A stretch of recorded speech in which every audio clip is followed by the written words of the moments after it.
Hi everyone, in front of me I've got ITEL S24 and let me share with you how to add the photo to a contact in this device.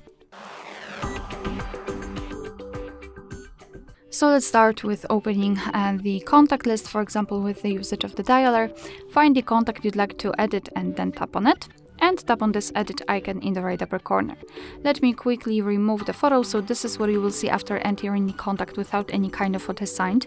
So let's tap on this icon right here and tap on either take a photo and your device will immediately open the camera app, or choose the photo from the gallery. I'll choose take photo, so I will quickly just catch something like that and tap on this tick icon.